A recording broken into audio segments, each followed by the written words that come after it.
Once again, welcome everyone for the day 2 orientation session, exploration of advanced cleaning data methodologies in data science. So, yesterday we have seen some of the methodologies that into the data cleaning in data science. So, let me recap the things once again. So, we have seen how to deal with the outliers. So, one is the visual inception, statistical methods, machine learning models, distance based method.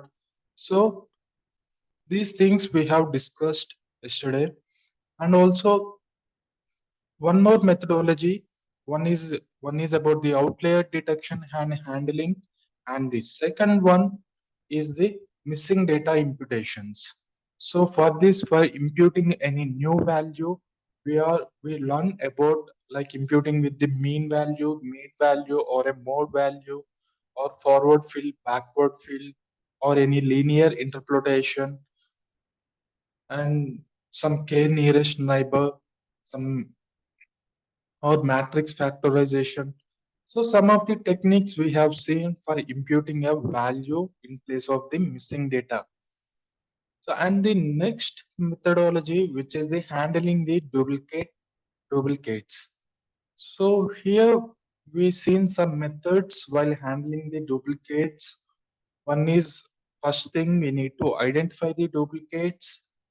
We can use the identifying the unique values, or by with the combination of the other variables we are going to identify the unique values, and also dropping the exact duplicate values or partial duplicate values. So some techniques we have seen how to deal with this.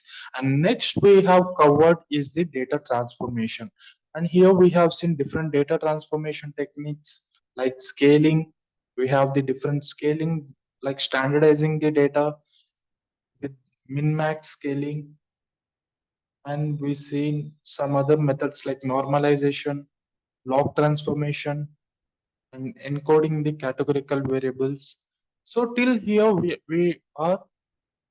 have some good understanding about how to deal with the cleaning of the data. And today we'll see some more methodologies how to handle the data cleaning. So the next thing today we are going to see is the feature engineering. So coming to features, what we can understand about features. So features are nothing but some variables or a column name. Like coming to what is feature engineering?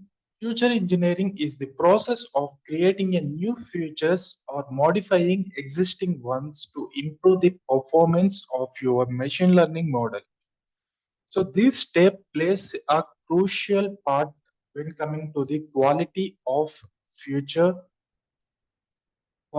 the features. So it impacts a lot when coming to your model ability to learn. So we'll see some of the methods, some of the techniques, how to handle, how to perform the feature engineering. Like one is the polynomial features that we have. So one technique, this polynomial features, this is particularly useful when the relationship between the features and the target variables is non-linear.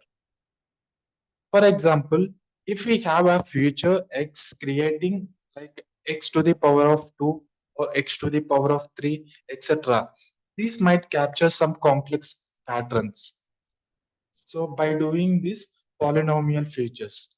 And one more technique we have, which is the interaction terms. Like this helps us to capture some combined effects that individual feature may not represent their own. Like, for instance, multiplying future 1 by future 2 can reveal some interactions that influence the target variables. And binning and dis- discretization. It involves some grouping continuous data in bins or the intervals.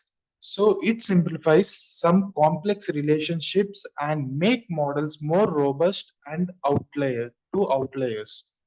So imagine, for example, converting a numerical future into category like low, medium, high based on the value ranges. It's a simple example, like converting it to some categorical variables. We call it as a winning or dis.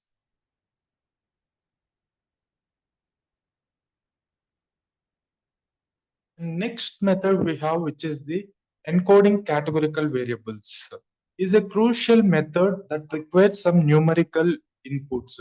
So techniques like we follow here, one is the one hot encoding or label encoding. So transforming your categorical variables into format suitable for machine learning algorithm and extracting information from date time variables. So our features, we have one column for the date time also.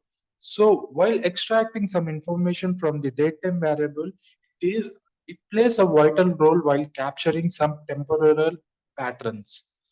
So features like date, date of the week, month, or year can help models understand trends and seasonality in time series data. And one more technique we have, which is the aggregations, like creating a new future through the aggregation. It involves some summarizing the existing data. For instance, calculating the mean or median of a numerical future grouped by a categorical variable can provide some valuable insights, like grouping of the data. We can simply say by grouping the data we can identify some patterns, like all these variables relevant to a one particular group. And logarithmic transformation, this logarithmic transformation can be applied to the futures to handle the skewed distribution.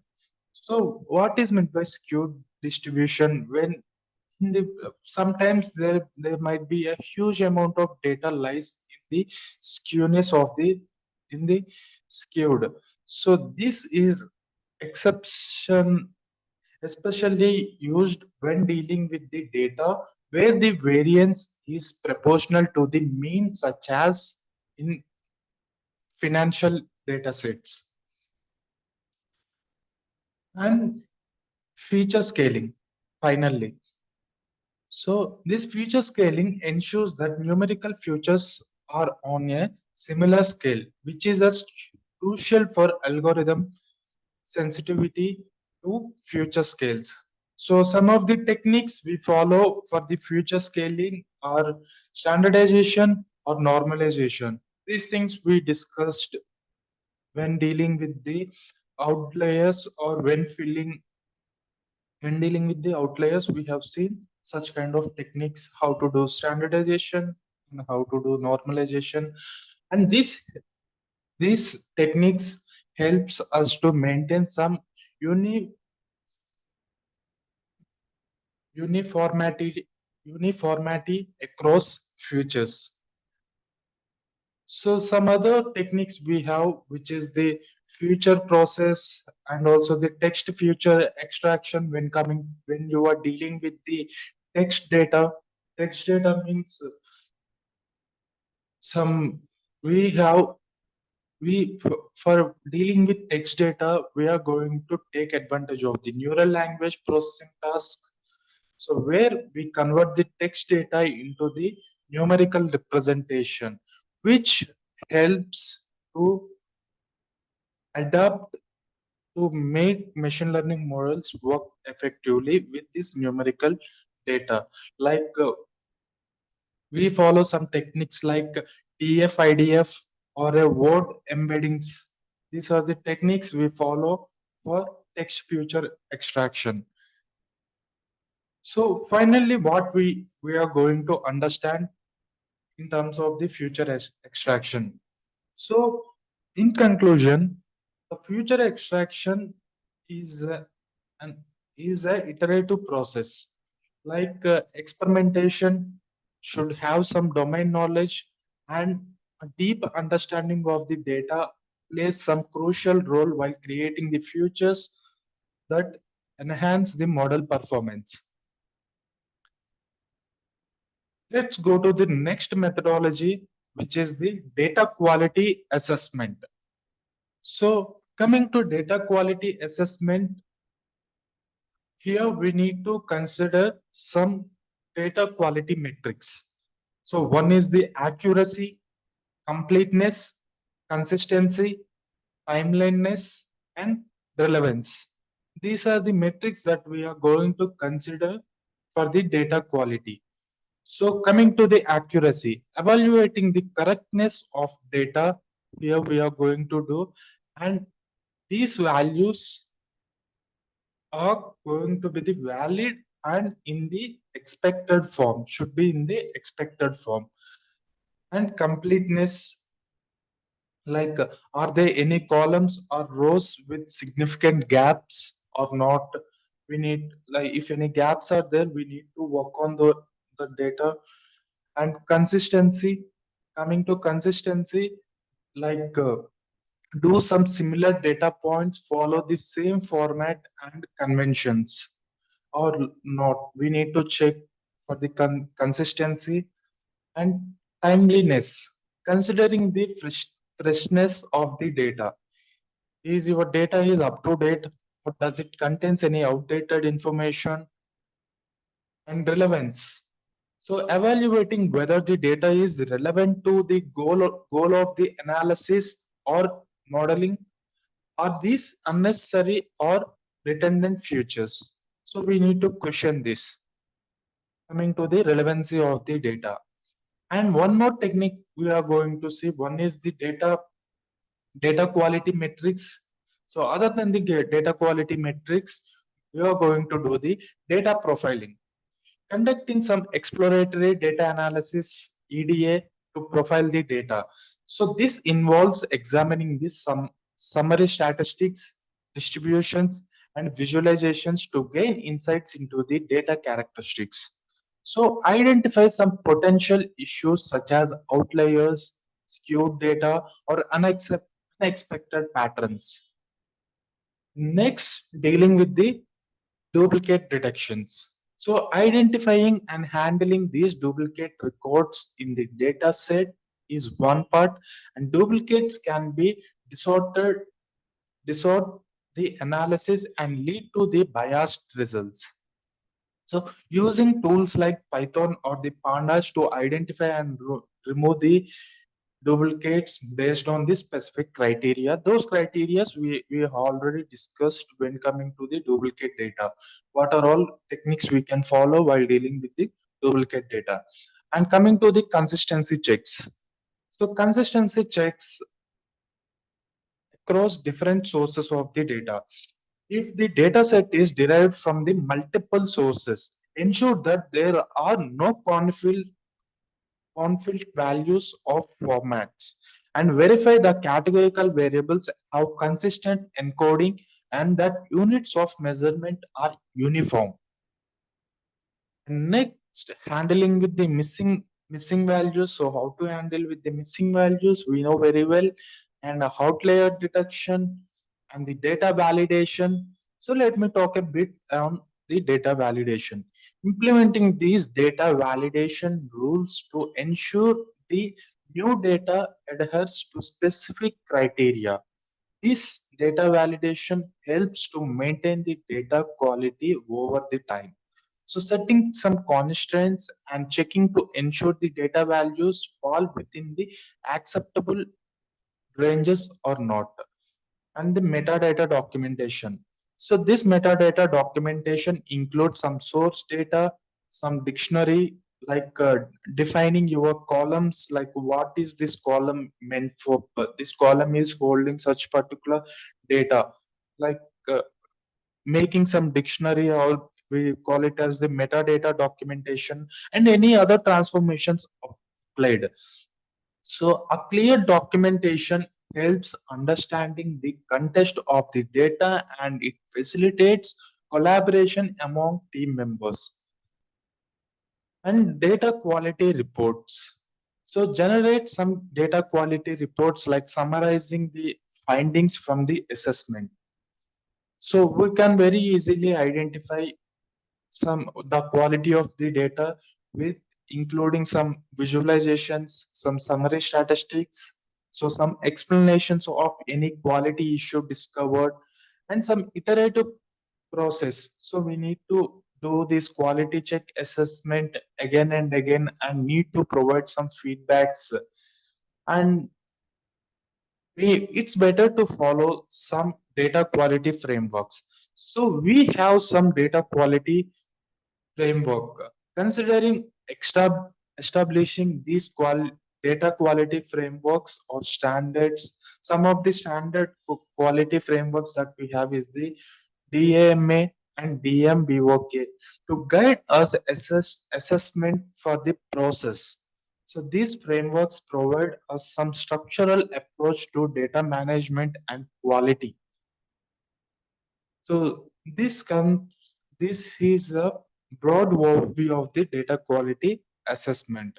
And next we need to talk about the handling some categorical variables. So coming to handling the categorical variables, so machine learning algorithms requires a numerical inputs. So for when coming to the categorical variables, so here we can see our values are having some label encoding like red, yellow, green, and yellow. So it's better to have machine learning algorithm requires the numerical inputs. So some of the techniques that we are going to follow for handling these categorical variables, one is the label encoding, like assigning some unique integers. Like here we can see we are using some when it is a red, we are pointing it as a one. When it is not red, for rest of the things, when it is not red, we are giving when it matches with the red, we are giving the one. If not, we are giving the zero. For example, here what we need to understand is we need to label some encoding values as per the into the integers. So one hot encoding is one more method, one more technique. Sorry, which is the binary columns for each category, and ordinal encoding, assigning some values based on an order. And the binary encoding converts to binary code. And frequency encoding we have. So this frequency encoding works based on the occurrence of the values. Occurrence of the values, and then target encoding. This encoding based on the target mean and enabling layers. So for neural networks and also the hashing trick, like reducing the dimensionality and also aggregated values, replacing with mean value or median value or a mode value. So some of the key consideration we need to uh, take take into the point is one is dummy variable trap or handling new categories and addressing the high cardinality features. And the next thing we have is the temporal data handling. So coming to this temporal data handling, so it accounts for the time dependent pattern and trends in the data.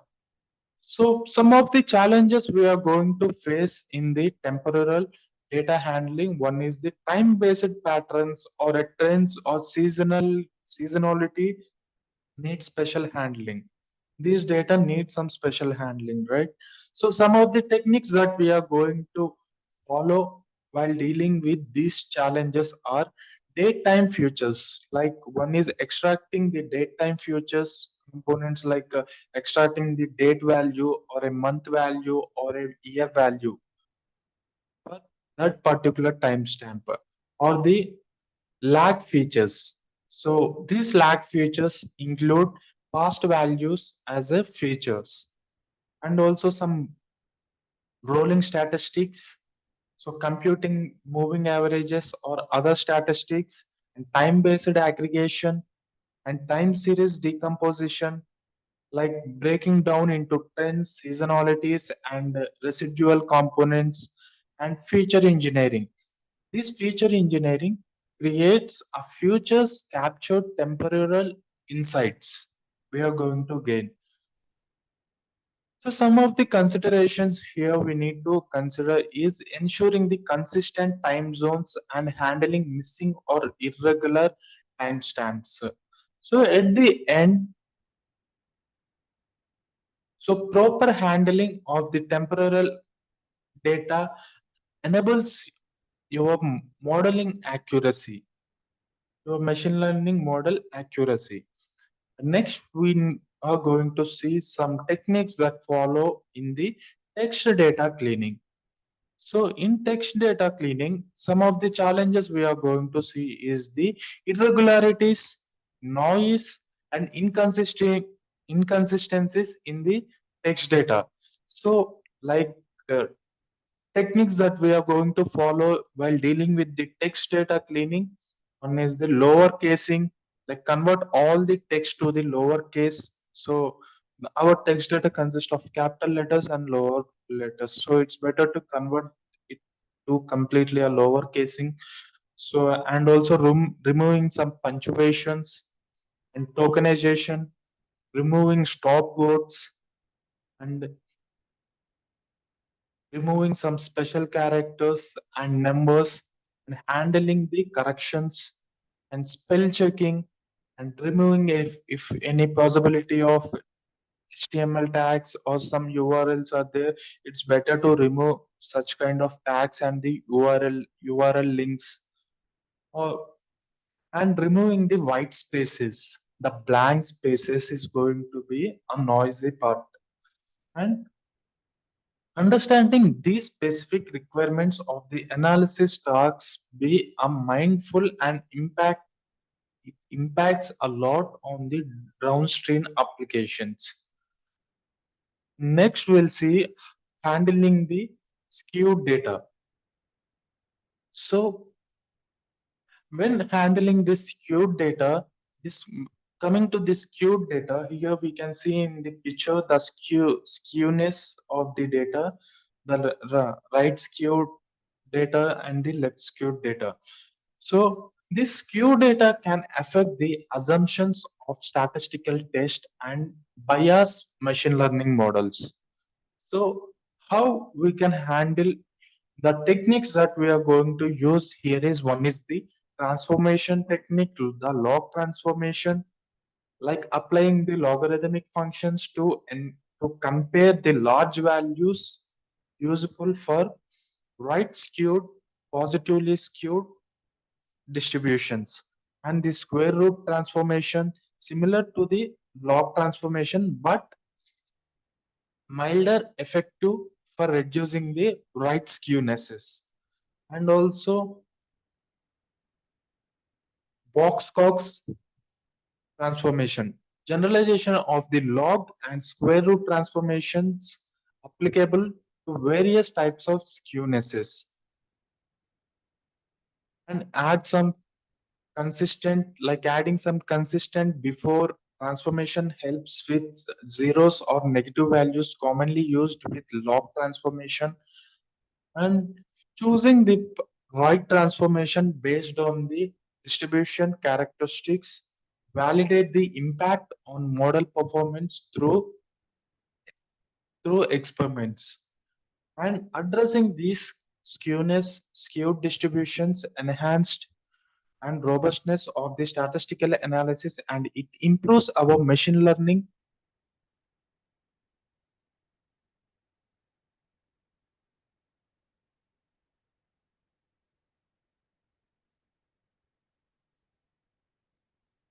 And our machine learning predictions, addressing this skewness in the data. And coming to the next slide, we have the one more methodology, which is the cross validation strategy. So coming to the cross validation strategy, like due second class honors, lower division. So overfitting or underfitting on a single train train test split may capture the model true performance.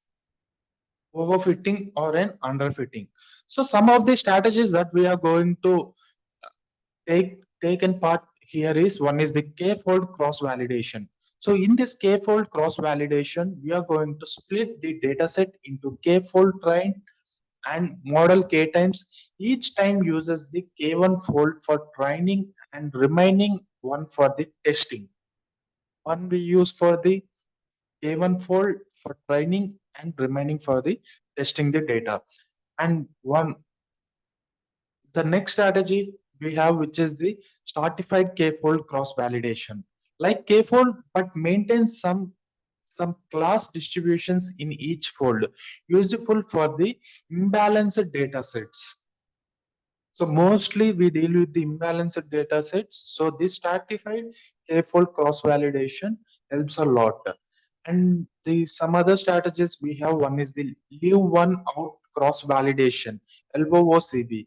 So setting some k equals to some number of samples, or train the module on all but one sample and test on the remaining ones.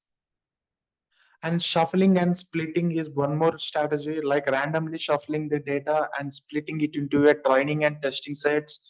This is most useful when there is no temporal order in the data.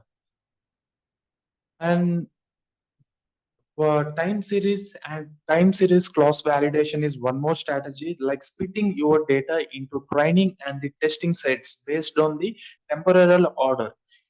So this time series cross validation is useful for the time dependent models. So when coming to, it depends upon the which model, which kind of data that we are going that you are going to deal, and which model you are using. Based on that, choosing the right strategy gives you the best outcome. And some of the considerations that we need to choose is here the strategies that you are going to take. It is based upon the nature of your data and the modeling task. So for example, stratified k-fold is essential for the imbalanced data. And time series cross validation is crucial for the temporal data. So it depends upon the data, the nature of the data that you are dealing with. And at the conclusion, the cross validation is a vital plays a vital it's a vital tool for robustness of the model evaluation and providing some insights into our model ability to generalize your new data set. So these are the some of the not some these are the most of the maximum the data modeling techniques that we have covered in this session. So let me recap all the methodologies. So coming from the first we are dealing with the outlier detection and handling, like some is visual inceptions or some statistical methods, or when we are dealing with some sensitive data, like going with the applying some machine learning models, something like isolation forest or one class SVM. And we have some distance based methods. One is the k nearest neighbors and also the DB scan. So handling with how to handle these outliers, uh, like detecting the outliers and handling the outliers. And also next we seen the missing data imputations. So when there is any missing value, how to impute the new value in place of the missing value, and how to handle the duplicate values if any value is continuously repeating one on one. So how to handle such kind of data, like identifying the duplicates, like dropping the extra duplicates is one way, like aggregating your duplicate values with the previous value. These are some of the handling the duplications. And next we seen the data transformation, some of the techniques that we use in the data transformation. One is the scaling. We have the z score, standardization, z score, and the normalization. So it is going to scale our data, and the standard, we have the different methods. One is the standard scaler, min-max scaler, and min. One is the min-max scaler, and one more thing we have, which is the normalization. Into the normalization techniques, we have L2 normalization and normalizer we have, and log transformations. And next we seen some feature engineering. So how to do the feature engineering? So one, polynomial features like interaction terms and binning and encoding the categorical variables. So after doing with this feature engineering, we have seen the data quality assessment. So in terms of data quality assessments, we have seen the data quality metrics that we are going to see. One is the accuracy of your data, completeness of your data, consistency, timeliness, relevance. These are the few metrics that we are going to consider coming to the data quality metrics. And also handling the categorical variables. So in this methodology, we have seen some of the techniques like label encoding and hot encoding, ordinal encoding, binary encoding, frequency encoding, target encoding, enabling layers, or hashing techniques like reducing the dimensionality. So these are the some of the techniques we have seen while handling the categorical variables. And the temporal data handling, the one more thing. So some techniques we discussed while to handle this temporal data is like extracting this date time futures, like lag futures, like include some past values as a futures, or some rolling statistics, like computing your moving averages or some statistics, and time based aggregations and time series decomposition. So these are the some techniques that we have seen. So when coming to this temporal data handling, we need to ensure the consistent time zones and handling missing or irregular timestamps.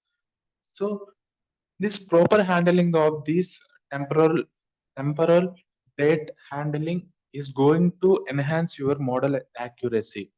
And the text data cleaning, while cleaning of, in terms of cleaning this text data, we seen some lower, like converting your data into completely lowercase. So your data might be having the uppercase and lowercase data. So converting all the text data to the lowercase for consistency purposes, and removing some punctuations if any punctuation is present in your data, doing the tokenization, breaking your text into some individual words or a tokens, and removing some stop words, laminization, and removing some special characters if any special characters is present, and checking the spell checking, and removing the HTML or the URL tags, any such kind of tags is present, and removing the any blank spaces or the white spaces. And we have the how to handle these skewed distributions. So coming to the skewed distributions, like we already seen some transformation techniques. So like one of the transformation techniques, log transformation, square root transformation, box cox transformation. So these are some of the transformation techniques. If we apply, we can reduce the skewness of the data. Like we have seen some here, we are seeing some right skewed data. Here we have some left skewed data. So depending upon the technique that you are using, it it varies. So for example, when you are we have one technique which is the square root transformation. So when you apply the square root transformation, you are going to like it most effectively reduces the right skewness of your data. So when you are dealing with the left skewness of your data, so you need to opt different transformation techniques like log transformation or a box cox transformation. These some other techniques prefer to use. So it depends upon our data, and some cross validation techniques.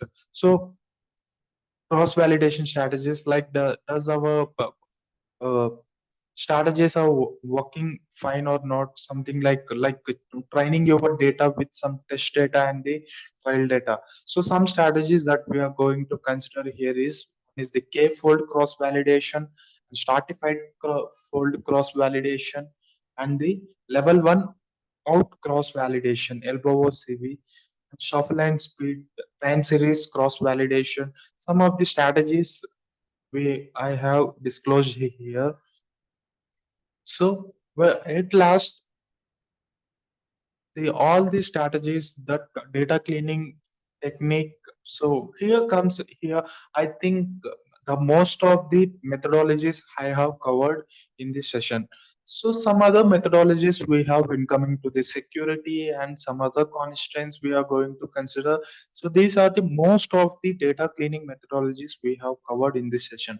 So before ending this session, let me clarify you one more thing. So this data cleaning plays a crucial role when coming to your machine learning model performance or gathering some valuable insights from your data.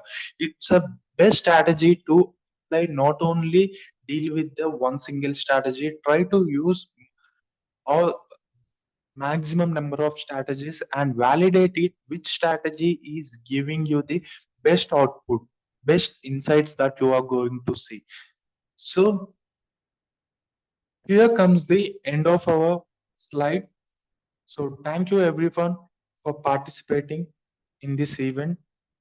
So I think now you have some great understanding about the data cleaning methodologies. So here I'm going to end this session. Thank you everyone for the participation.